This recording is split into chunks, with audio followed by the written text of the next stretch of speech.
नमस्कार, स्वप्नाज किचनमध्ये तुम्हा सर्वांचे स्वागत आहे। आज आपल्या या व्हिडिओमध्ये मी तुम्हाला माझ्या घरी म्हणजे मी ज्या पद्धतीने पालक आणि पावट्याची आमटी बनवते त्याची रेसिपी मी तुमच्याबरोबर शेअर करत आहे। रेसिपी आवडल्यास व्हिडिओला नक्की लाईक करा, शेअर करा आणि कमेंट करायलाही विसरू नका रेसिपी तुम्हाला कशी वाटली ते। तर व्हिडिओमध्ये पाहिल्यानंतर तुमच्या लक्षातच आले असेल, म्हणजे जास्त तेलकटही नाही, ही रेसिपी झटपट होणारी आहे। कुकरमध्ये आपण बनवणार आहे, डायरेक्ट शिजण्यास टाकणार आहे फोडणी देऊन। आता लागणारे साहित्य म्हणजे इथे मी पावट्याच्या बिया घेतलेल्या आहेत, त्या मिक्स शेंगांच्या बिया आहेत, परंतु जास्त याच्यामध्ये पावट्याच्या शेंगा आहेत आणि पालकची अर्धी पेंडी मी अशा पद्धतीने पानं घेऊन स्वच्छ धुवून घेतलेले आहे। इथे पहिल्यांदा आपण पालकची भाजी चिरून घेणार आहे, अगदी बारीक चिरून घ्यायची आहे, म्हणजे जेवढे शक्य असेल तेवढी बारीक चिरून घ्यायची। दुसरी पद्धती आहे बनवण्याची, म्हणजे पालक शिजवून घ्यायचा आणि पावटाही शिजवून घ्यायचा। नंतर पालक रवीने मिक्स करायचा, म्हणजे घोटून घ्यायचा किंवा मिक्सरमध्येही बारीक वाटून घेतला तरी चालतो आणि परत दोन्ही एकत्र करून फोडणी द्यायची। परंतु आज आपण इथे झटपट बनवणार आहे, म्हणजे की कुकरमध्ये शिजवून घेणार आहे। याच्यासाठी आपल्याला पालक आधी शिजवून घ्यायची गरज लागत नाही। इथे आता दाखवल्याप्रमाणे मी अशा पद्धतीने एकदम बारीक शक्य आहे तेवढा बारीक चिरून घेतलेला आहे। आता आधीच धुवून घेतलेला आहे, त्यामुळे चिरल्यानंतर आपल्याला धुवावा लागणार नाही। अशा पद्धतीने पालक अगदी बारीक चिरून घेतलेला आहे। आता पालक म्हणलं की टोमॅटो ही घालायलाच हवा, म्हणजे टोमॅटोमुळे छान टेस्ट लागते। आता पहिल्यांदा तर इथं आपण पालक चिरून घेतला, आता परत टोमॅटो अगदी बारीक चिरून घ्यायचा, म्हणजे टोमॅटो पटकन भाजलाही जातो आणि मॅशही होतो पूर्ण आपल्या आमटीमध्ये, त्यामुळे पहिल्यांदा बारीक चिरून घ्यायचा टोमॅटो।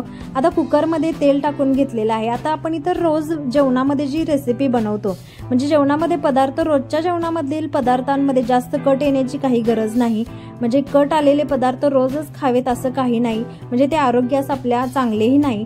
म्हणून इथं मी थोडंच तेलाचा वापर केलेला आहे, थोडं तेल म्हणजे 2 चमचे तेल वापरलेलं आहे। त्याच्यामध्ये पहिल्यांदा आपण जिरे टाकले फोडणीसाठी आणि जो टोमॅटो बारीक चिरून घेतलेला आहे तो तेलामध्ये अगदी मऊ होईपर्यंत, म्हणजे तेल सुटेपर्यंत भाजून घ्यायचा आहे।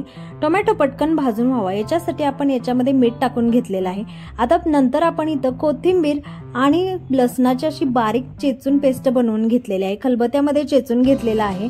प्रत्येक वेळी वाटण बनवत बसायची काही गरज लागत नाही। इथे आपण कोथिंबीर आणि लसूण खलबत्त्यामध्येच असं जाडसर म्हणजे मोठा मोठा चेचून घेतलेला आहे। टोमॅटो भाजल्यानंतर याच्यामध्ये कोथिंबीर आणि लसूण चेचून घेतलेला टाकला आणि अर्धा मिनिटभर परतून घ्यायचं तेलामध्ये कोथिंबीर आणि लसूण। आणि त्याच्यानंतर आपण जे वरण्याचे दाणे घेतलेले आहेत सोलून, बिया घेतलेल्या आहेत, ते पहिल्यांदा आपल्याला तेलामध्ये भाजून घ्यायच्या टोमॅटो बरोबर। नंतर आपण याच्यामध्ये पालक ऍड करायचा, अगदी 2 मिनिटं भाजून घ्यायचं आहे। आधीच आपण मीठ टाकलेलं आहे त्यामुळे पाणी सुटलेलंच असतं। 2 मिनिटं इथं वरण्याचे दाणे भाजून झाल्यानंतर मग याच्यामध्ये आपण पालक चिरून घेतलेला आहे तो भाजून घ्यायचा। हिरवागार होण्यासाठी तेलामध्ये आपल्याला इथं थोडासा पालक भाजावा लागणार आहे। 2 मिनिटं भाजून घ्यायचा, अगदी मऊ पडतो भाजल्यानंतर पालक। आता इथं अशा पद्धतीनं पाणी सुटलेलं आहे पालक तेलामध्ये घातल्यानंतर, म्हणजे पालक आपण ऑलरेडी स्वच्छ धुवून घेतलेला त्यामुळे त्याच्यामध्ये पाण्याचं प्रमाण होतंच आणि आता तेलामध्ये भाजून घेतानाही त्याला पाणी सुटलेलं आहे। अशा पद्धतीनं आता 2 मिनिटं इथं भाजून घेतलेला आहे पालक। आता याच्यामध्ये आपण लाल तिखट घालून घ्यायचं, म्हणजे थोडंसं पाणी आटलं पाहिजे पालक टाकल्यानंतर, म्हणजेच काय होईल, आपण ज्यावेळेस चटणी टाकतो म्हणजे लाल तिखट टाकतो त्याला कट येईल, म्हणून इथं आपण पालक 2 मिनिटं भाजून घ्यायचं तेलामध्ये।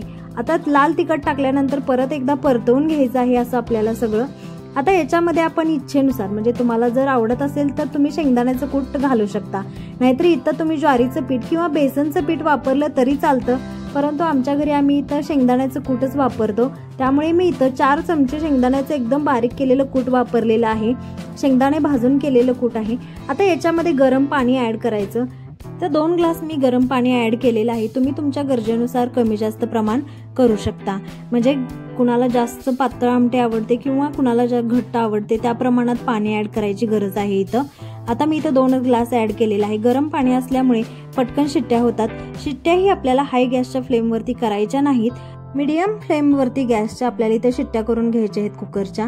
जास्त हायवरती केल्या तर आमटी शिजण्याची शक्यता कमी असते, म्हणजे जास्त काय होतं, शिट्ट्या जास्त पटपट झाल्या की त्याला चवही लागत नाही, म्हणून थोडंसं मंद गॅसवरती शिजवलेला कोणताही पदार्थ चविष्टच बनतो। इथं 3 ते 4 शिट्ट्या करून घेतलेल्या आहेत, अगदी 4 शिट्ट्यांमध्ये आमटी आपली बनून तयार होते। आणि इथं तुम्ही पाहिलंच आहे, आपण कमी तेलाचा वापर करूनही अगदी झणझणीत मस्त अशी चमचमीत आमटी बनून तयार झालेली आहे। अशा पद्धतीची आमटी बहुतेक जणांच्या घरात बनवलीच जाते, म्हणजे भाजी आणि आमटी हे 2 पदार्थ फिक्स असतात घरामध्ये। तर सिंपल रेसिपींसाठी आपल्या चॅनलला नक्की सबस्क्राइब करा।